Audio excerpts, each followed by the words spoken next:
Afternoon, Tim. How you Hello, doing? Shabbar. I'm good. I've got a slight croak in my voice and just kind of on the edge of a cold, but I'm good. How are you? You're good enough to get through the podcast. Oh yeah, no, it'll wake me up for sure. Okay, great stuff.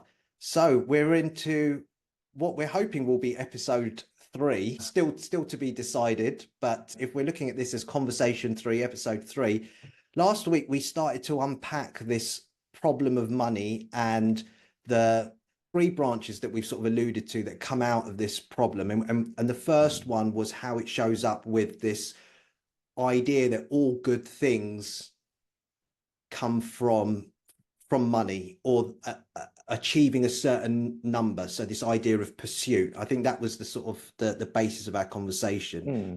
Do you want to quickly just just Yeah, a quick recap on that for yeah, those yeah, that yeah, haven't listened? yeah. Well, my memory is, we talked about the general problem, and somehow we don't feel there's this lovely quote from Jacob Needleman that we've talked about.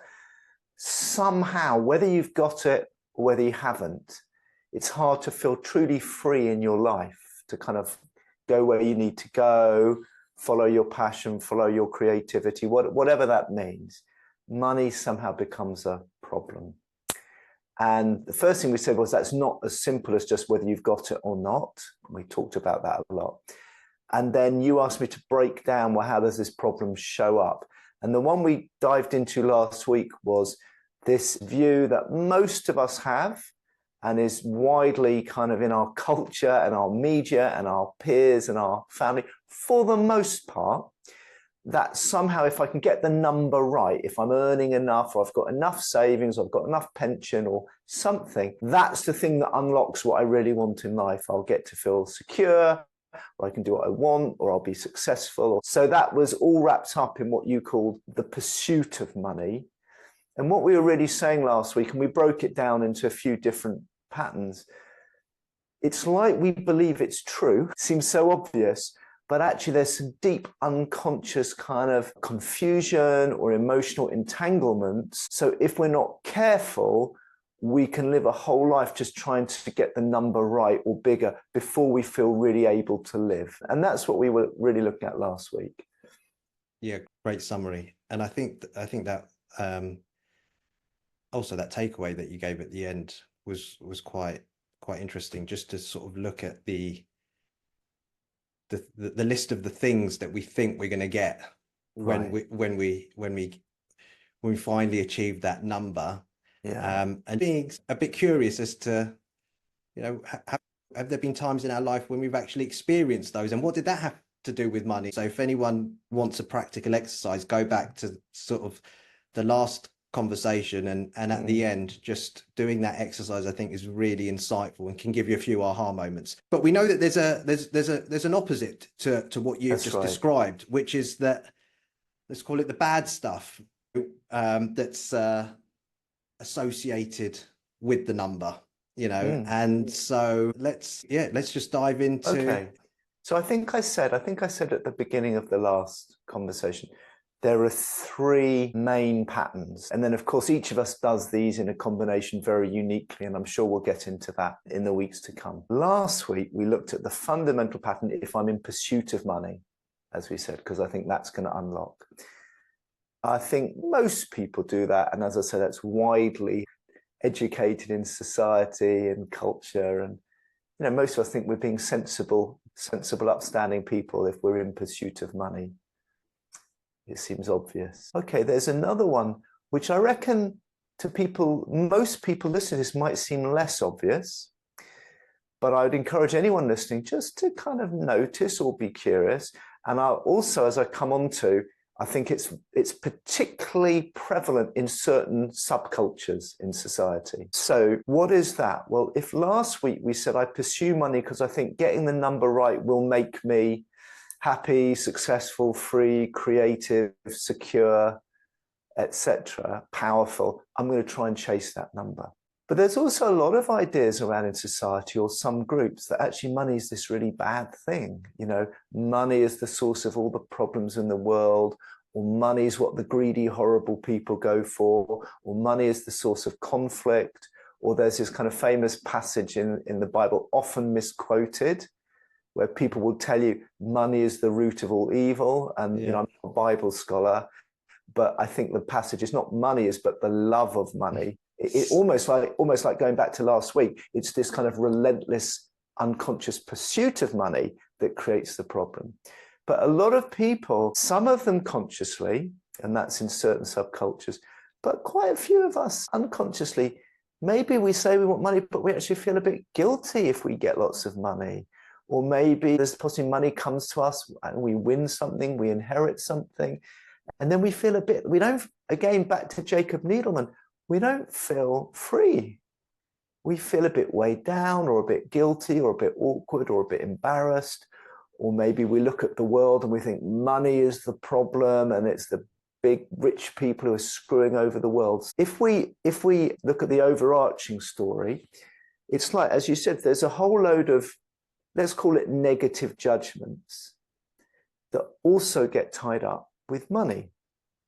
So just like there's positive judgments, I'll be free, I'll be powerful, I'll be happy. Most of us, and some more than others, have a whole bundle of negative stuff that we tangle up with money.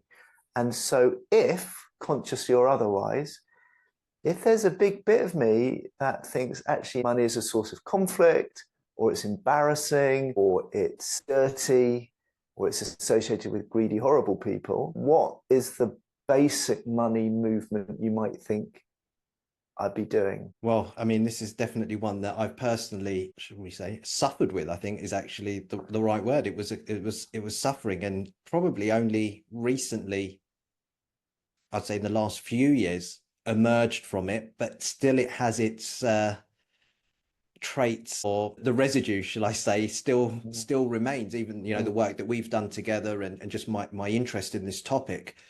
But it's just one of, you just repel it. Right. And with me, I think because there was this push and pull, you know, there's on one hand the social conditioning and the all of the stuff we spoke about last week, but then there's the, like you said, the cultural, the religious, and I'm not going to, I'm going to use the word maybe indoctrination, because we have the same, you know, within this sort of the Islamic traditions, which I think is completely misunderstood and misquoted, that, you know, money will corrupt, but it's the love of the world. And I think when we say the love of the world, I think what the Islamic sort of interpretation is the material and that obsession and the, you know, that unconscious pursuit of the world, I think is what we're being warned against. But we're not being told to not go and build wealth or make money in a legitimate way. And somehow for me, it was conflating it with being religious, being pious. The mystics and the sages, well, they didn't chase money. I don't know, maybe they did. I mean, how do I know? But it seems like that's the narrative that I wanted. But also I had my own experience where I had a very big money shock and I saw things taken away from me. And I saw that as a result of, you know, maybe going after money, and look what happened. And therefore it was a response of mine to just say, I don't want to have to deal with money. And I think I told myself the story that actually I'm being quite religious. So it kind of, it makes it more palatable. Yeah. Anyway. So let's unpack that. You said two or three really important things. So the first step is we're just looking at these core patterns. Last week, pursuit. And this week, if we give it, and then you said, you know, you might repel money. Okay. And then just like last week, we unpacked it. There might be lots of different ways and stories I hold that would cause me to avoid or repel or get rid of money if it comes to me. Or actually just earning enough to not be too out there and you know, puff your chest out, earning a lot of money, but just, no, I'm doing okay. You know, that mediocre. I'm doing okay, but I still get to be a pious, religious man, right? In your case, or tell myself. These are all stories. These are all stories, because the main idea we're exploring in all these conversations is the number isn't the thing. Absolutely. The number isn't being greedy or powerful or pious or anything, but we think it is. We get them tied up, and then it distorts or shapes our behavior, and then our lives don't feel free. So the numbers, neither here nor there. So let's unpack it. Yeah.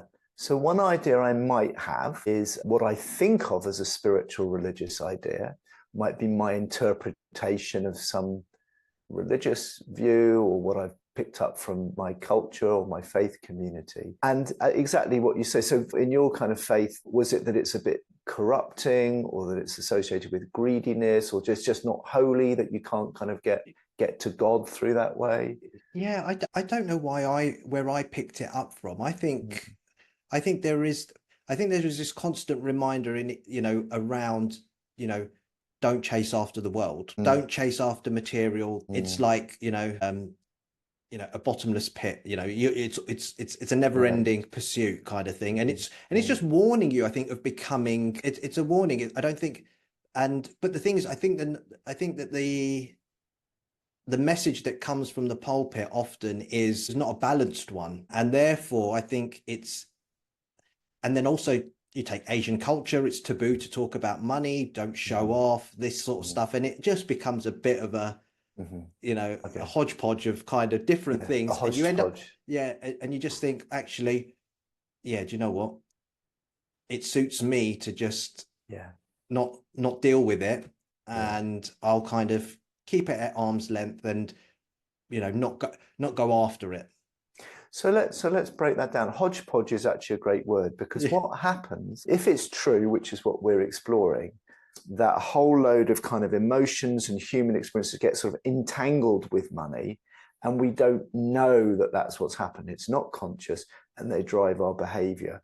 What you tend to find is that hodgepodge is a mix between your personal stuff, your personal predisposition to want to be a particular way, or be a bit fearful of being another way, or you've got some personal process, but then there's also a collective or a cultural process. So probably what happens is you are hearing messages at the mosque or around the family table, and you're also interpreting those according to your own style. So there'll be a mixture, and it's useful to break them down. But so let's say there's religious messages, don't get too involved in the world or the pursuit of money, because it's not spiritual, it's not religious, or it'll be a trap, or it'll lead you in a bad direction. If you're not careful, and particularly if you have a personal predisposition to think in a certain way, you could easily reach the kind of simple conclusion, all right, money's kind of bad, I'm going to be closer to God by charging less, or certainly shouldn't have lots of money, or it's corrupting, or it's a trap. Many religions have that view somewhere. And then, I might find, as you say, I might avoid money. I might feel very uncomfortable kind of asking for more. So I might think, for example, if I'm setting rates or fees, I might just find it much more comfortable to offer discounts than to raise my fees, right? And then I do that, and I think, well, that's good. I'm a holy person, I'm a good, humble person. And maybe you are, but there's an edge. You can't raise your fees. And then often, and tell me if this is the case, you kind of get to a situation where your head and your story says, well, I'm doing the right thing, I'm being religious and spiritual and humble. But actually in your life, you somehow feel blocked or limited. But it's not because of money, it's because there's some way of being that you're just not really allowing yourself. Does that make sense? Yeah, absolutely, 100%. And I'll just sort of add a slight sort of different pattern, and I'm only going to sort of call them sort of my experience for this sort of thing. Not only about charging, but it's like, it's not putting yourself out there in order to win more business, or to be visible and to be seen, because generally that's, we have to market ourselves, and it's, I don't want to be seen to be too visible and too much like I'm going after more, because that doesn't fit. Then people will think I'm a bad Muslim or a greedy. I'm greedy, or look at him, he's always looking for clients. Whereas if I'm a little bit hiding under the radar, somehow everyone will think I'm a super spiritual guy. Maybe. That's a great example. I know we're being simplistic because these are fairly quick conversations. We're trying to pick out patterns for people. So maybe in the future. And just while it's at the top of my head, the other pattern I was going to mention and then move on is the pattern of refraining from spending on yourself like like the best that the best that you could afford, going for things that are, I think it's like, yeah, refraining from treating yourself, or enjoying the good things. I think that played a part for me as well. And still wrapped up with the Extravagant. kind of, it's not spiritual to buy Extravagance. Yeah. the Oh, this would be set of golf clubs or something. Yeah, exactly. I think golf is the only exception for me. Right. I think Okay. yeah. I think So there's golf is your true path to enlightenment in that case. I think it is. I don't think I would ever feel guilty for spending on golf clubs. That's interesting. Yeah. Okay, again, let's break it down, because that's a good example. Maybe we just hold the spending on yourself back a little bit. But the thing about raising your fees, so that's a good example where maybe there's a side of you, because we've all got stuff to work on, that maybe feels, I don't know, a bit shy, or a bit lacking confidence, or just doesn't like doing that stuff for whatever reason, the marketing stuff. Point is, there are all of these sides of ourselves that, will limit us, and that's okay, but they're worthy of being investigated. Maybe it's just better for you and your life, and you become a fuller, more vital human being by actually pushing past some of that and getting out there a bit more. Here's the thing, as long as you just unconsciously and consciously think, well, actually anyone who does that isn't spiritual, you have the perfect excuse not to deal with those little blocks and those little barriers for yourself. And so this is what money does, right? Without realizing it, you could spend a decade on some level being a little bit frustrated, or maybe your work's just not as creative or as fun as it could be. And maybe you a little bit envy people with more money secretly. But under this story of, oh, well, people who go for money, or people who are like that, or people who have too much aren't spiritual and they're a bit corrupt or a bit greedy, you just keep that way of being in place. And in the end, that's what limits our lives. It's not whether we have the money, it's that there are all these bits of us, and are we expressing them, or are we at least seeing them? So an awful lot, it's a paradox really. If I buy too much into a conceptual view of what I think is spiritual or religious or good or pious, we'll come on to ethical in a minute, we'll do that.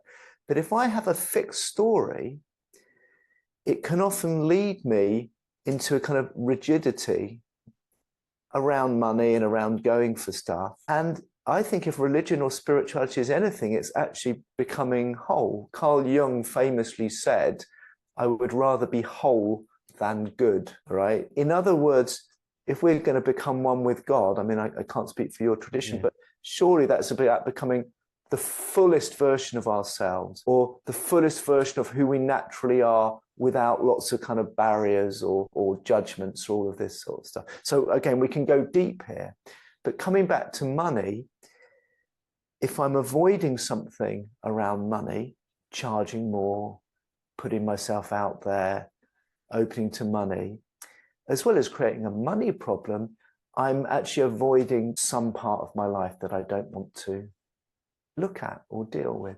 How's this sounding? I'll come on to this is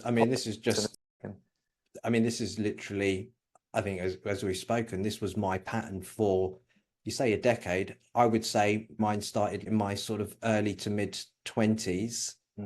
And yeah, pretty much extended all the way through to my late 30s. I would say well over a decade of, to coin it, I would say playing small, or playing it safe. Yeah. It just led to an undercurrent of unhappiness and frustration, because actually there was this friction, because on the one hand it was like, no, I really want more money because I want to do X, Y, and Z, and also some of the stuff that we spoke about last week, I will get to experience these things. And at the same time, it was like being pulled in both directions. And it is the most awful place to be, because you don't feel free. You feel very constrained, and ultimately you're not fulfilling the gifts that have been given to you and the potential that you have. And so it resonates. And I'm sure this is going to resonate with people, especially within my community, and hopefully others, because it's very toxic. It's very toxic, because I think as human beings, we've all got different gifts, and the ability to make a difference and make an impact. And if you're stuck in this, you're not doing any of that. That's for sure. Well, you're certainly limited. And I think the insidious thing is that you've just got such a good story about it that you might never really investigate it. You could think, I'm humble, I'm spiritual, I'm good, I'm not one of these horrible greedy people, because all of that's tied up with the idea of money. But actually, that's nonsense. You could be as humble and spiritual and good with any amount of zeros on your bank account. It's about, what are you bringing? Are you coming from your heart? Are you open in your awareness? Are you compassionate? None of that is inherently tied up with numbers, although there is a message in the don't chase the world, and Buddhists would say don't be attached. But it's not about being in the world. It's not about what you do. It's about, are you holding on tightly, grasping at the world, or are you chasing some false promise or false prophet that the car is your God or the bank balance is your savior? That's a problem. But being in the world in an open, caring, kind way, following your true kind of spiritual path, the numbers don't make a difference. Yeah. And the insidious thing is certain groups of people really think they do, and that's a shame. And it's also funny how that once you've latched onto a particular narrative, the pattern just it sort of circles around, because the mind is very good at just finding evidence out there to support that. So it's like, all you do is you notice, yeah, he's got money and look at the way he behaves, and he's got money and look at what he's doing, and oh, look, they've got problems because it's because of the money, right? And it could have nothing to do, it's got nothing to do with that. It's got nothing to do with the number, but yet, and we ignore the counter, which is obviously the exercise which we did, I think, at the first episode, which was look for counter evidence. And actually, when you start looking, and this is what changed it, there are numerous people that are extremely wealthy in my community and give so charitably, it's unbelievable. And it's like, well, okay, both hold true. Both exist, of course. Yeah, both exist. So that was an eye-opener for me. They may give money, but there may be people with money, not with money, who give of their hearts or of their time or of themselves, who are just giving people. That's the real generosity, is to give with and without money. It's to give and be open-hearted and responsive. And again, the number of zeros on a bank statement isn't really about that, but we think it is. Okay, I want to move on and talk about a couple of other manifestations of the pattern. So we've talked about the spiritual religious one, and I think it's worth a lot of people unpacking that. Another thing I would just say on that is, I mean, obviously you're kind of actively involved in your faith, and I have a long-standing Buddhist practice, so we're more aware of these ideas. But if someone was listening to this and was like, well, I don't believe in any faith or God, or I would say it's still worth noticing if you like, the religious ideas just swimming in your culture. So here in the UK, there's a kind of Church of England Protestant thing. Whether you've ever gone to church, it doesn't matter. There are still ideas tied up about money. Is it good? Is it bad? Is it better to be humble? So I think this idea is worth checking out for everybody. Another thing is, you mentioned, and I think probably today we don't go into detail, maybe we do in another one.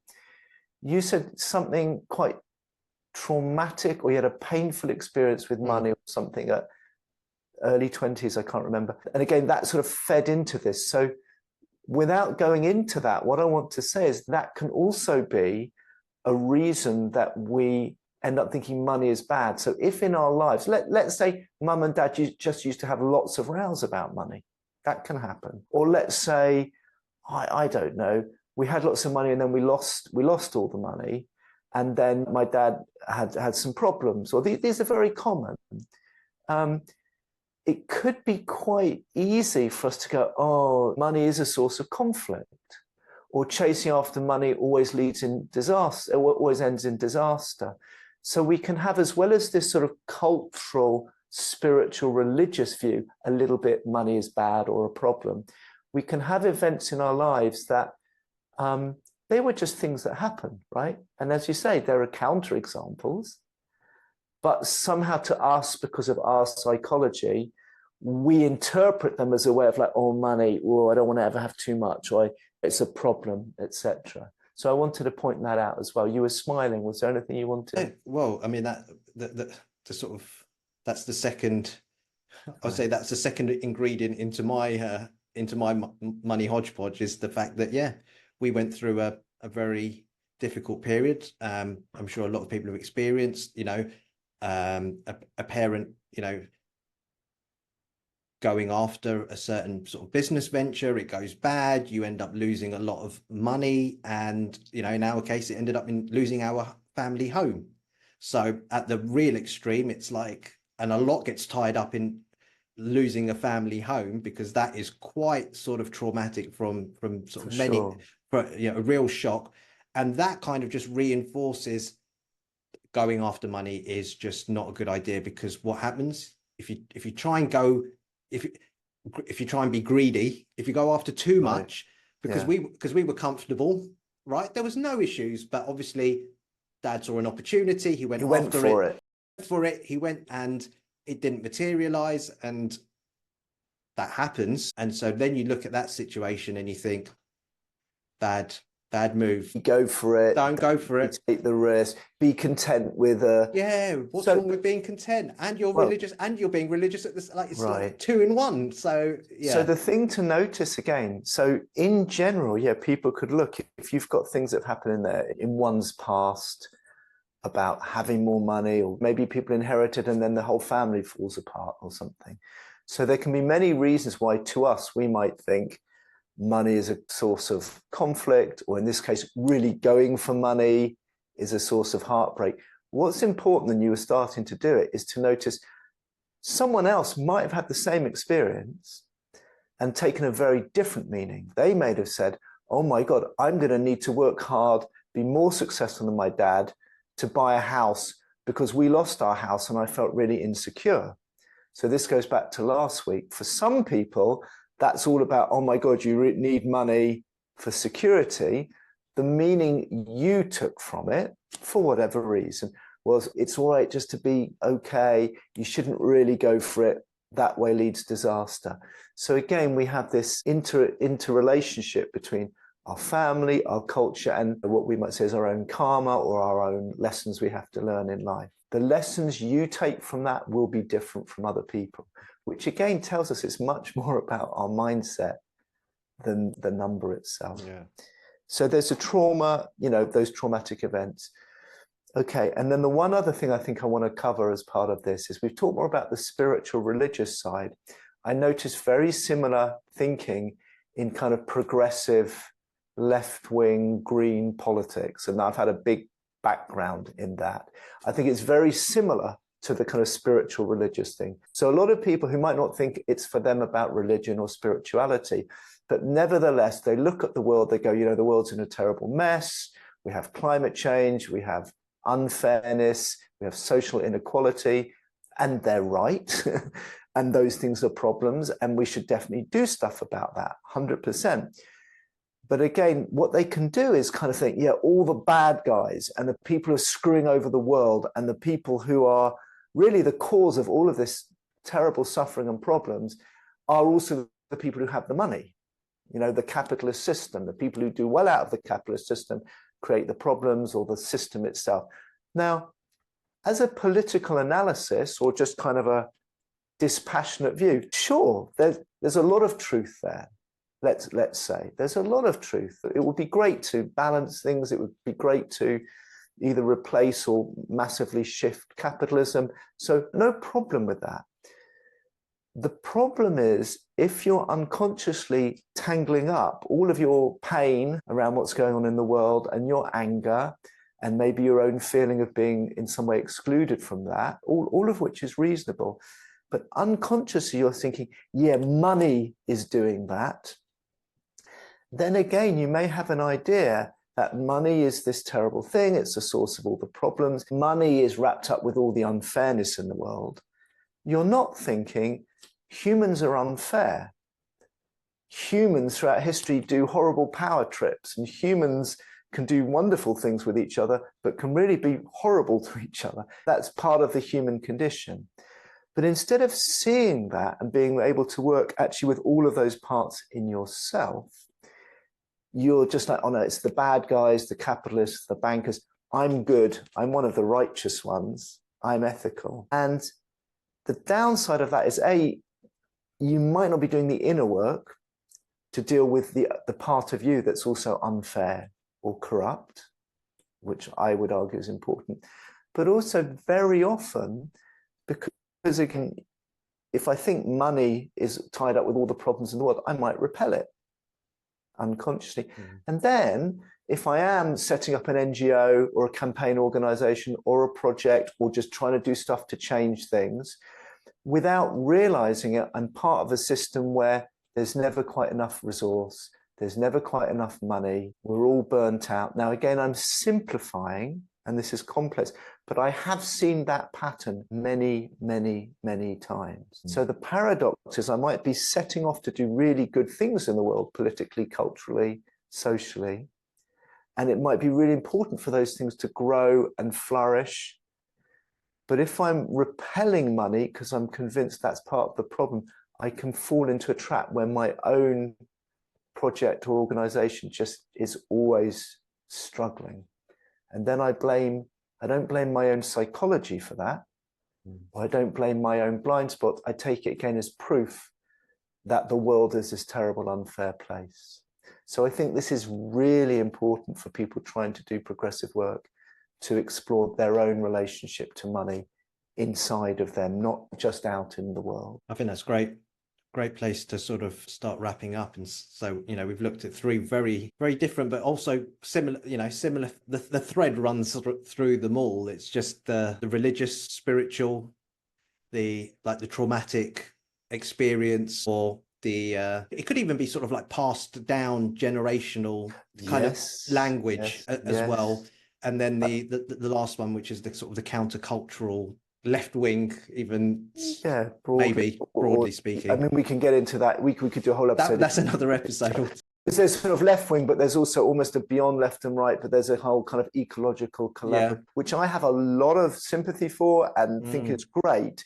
But I have noticed dealing with money is a massive blind spot in those subcultures, and actually dealing therefore with one's own unfairness and one's own corruption. It's almost like it's all out there with the capitalist bankers and we're all good, and that creates this terrible separation and lack of resource. So I think there's a whole episode. There is definitely some work there. That's given a structure for, again, last time we looked at pursuit, some of the ways that we might, without realizing it, be repelling or unconsciously repelling money. So I guess the question is there's somewhere in the middle, which is where we will be going next. Do we want to just quickly touch upon the sort of dynamic of our sort of problem of money? I think these first two are worth everybody checking, because we've probably all got bits of them. And then, as I say, maybe some sort of cultures or subcultures, if I'm working in investment banking and I'm chasing after money in a certain way, probably I'm more got the pursuit movement. If I'm in a, alternative counterculture, possibly, I've got more of the repelling. And these are the two movements. This is the founder of this money work that we're unpacking, Peter Koenig, talked about these two movements. So it's great for anyone listening just to notice, am I more like that or more like this? And then the one we'll look at next and just to say, if you're not watching, Tim's doing like a pushing away or like welcoming action with his hands. It's welcoming, but it's grabbing. Grabbing. Welcoming can be, giving is a pushing away that's very natural. Yeah, okay. And welcoming, it's more like, am I pushing or grabbing? Those grabbing, helpful. And then, so a preview of next week is many people have a bit of both. And then you get the third movement where you're sort of doing them at the same time. You mentioned this today about your work. You kind of wanted more, but you also didn't want too much. And then we get this slightly kind of tight, almost like a stasis with money. And we'll come on to that next week. But if your push and pull are kind of equal, you often look like a very sensible, upstanding person, but somehow there's no real movement, there's no real flow, there's no real vitality in your life or with your money. So we'll get into that next week. But for today, if people were to think about the pushing and the pulling, that would be great. Any sort of specific sort of exercises or like things that they could do? Yes, I think so. So, I mean, you mentioned this counterexamples is great, and just noticing in my life, do I push and pull? I think for today, to build on the repelling movement, I would say for people to go away and think about people who have a lot of money, whether they're people they know, could be in their family, could be at work, could be famous people, and notice primarily your negative judgments on them. Just notice if the fact that someone's got lots, or even the idea of you bump into a banker somewhere, it doesn't matter. They don't even have to be real. Notice which bits of you get stirred up in a negative, judgmental way. And just see if you can capture that judgment. So you might think, oh, they're all greedy bastards, or they're really unfair. Or just notice and write down all the judgments you might have on someone like that that are negative. You can actually do the same exercise with your positive judgments. So, for example, you might think, oh no, rich people are all successful and powerful. Well, that takes you back to last week. So you could do both. But for today, yeah, write down your most negative judgments of the people with money. And then just be curious about how much you're owning those qualities in you, or whether you think only other people have those qualities. We'll leave it at that for today. Yeah. It's making me chuckle, only because when you said that, there was this phrase that my mum used to say in Gujarati, which is our native tongue, but it was always about they're people with lots of money. And it was always said in a certain situation, under a certain context, if their behavior was not according to her standard, or if they, you know, whatever it was that they were displaying or their interaction. And it wouldn't be a case of objectively they spoke rudely, or it would always be, yeah, but they're people with money. And it would be, and in Gujarati, it sounds, you know. No, I get it even from the phone, right? So that's the entanglement. She could even, that family has lots of money and they're very rude, right? Or they're very rude and not mention the money, but it's like they've become twisted. And the minute you take as a little boy, the people with money are rude and nasty, and rude and nasty people have money. So that's a beautiful, beautiful. It's a good little note to end on. I really enjoyed that, Tim. And yeah, I'm looking forward to next week. Yeah, me too. Thanks, Shabbar. See you next week. Take care. Take care. Bye.